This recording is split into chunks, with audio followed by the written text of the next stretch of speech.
আসসালামু আলাইকুম। আপনারা অনেকদিন যাবতীয় দেখতেছেন আমরা খামারের কাজ চালিয়ে যাচ্ছি।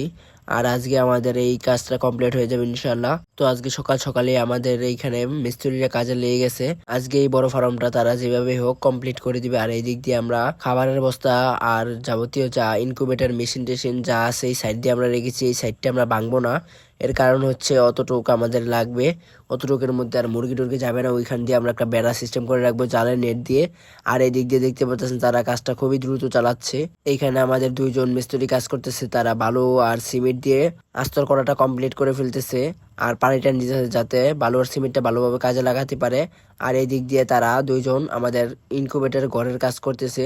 এক কথায় বলতে পারেন আমাদের খামারে খুব দ্রুত কাজ চালানো হচ্ছে আমাদের একটা নিউ পেরেন্টস তৈরি করার জন্য। আর এই দিক দিয়ে তারা বালু দিয়ে আস্তর করাটা কমপ্লিট করে ফেলেছে। দেখতে পারতেছেন কত সুন্দরভাবে আমাদের বালু দিয়ে আস্তর করাটা হয়ে গেছে। আমাদের অত উঁচা লাগবে না, শুধু ইট বরাবরই উঁচা হলে হবে। ইট থেকে যাতে একটু হালকা সমান থাকে। আমরা ইনকিউবেটর মেশিনের জন্য যে ঘরটা ডিসাইড করেছি এই জায়গাটা হচ্ছে খুবই ঢালু জায়গা, মানে খামার থেকে এই জায়গাটা খুবই নিচু এবং ঢাল থাকার কারণে আমরা খুব পোক্তা করে বেসটাও কমপ্লিট করা হয়ে গেছে। নেক্সট ভিডিওতে খামার রিলেটেড আরো আপডেট করা হবে আপনাদের মাঝে। তো আজকের ভিডিওটা এই পর্যন্ত, সবাই ভালো থাকবেন। আসসালামু আলাইকুম।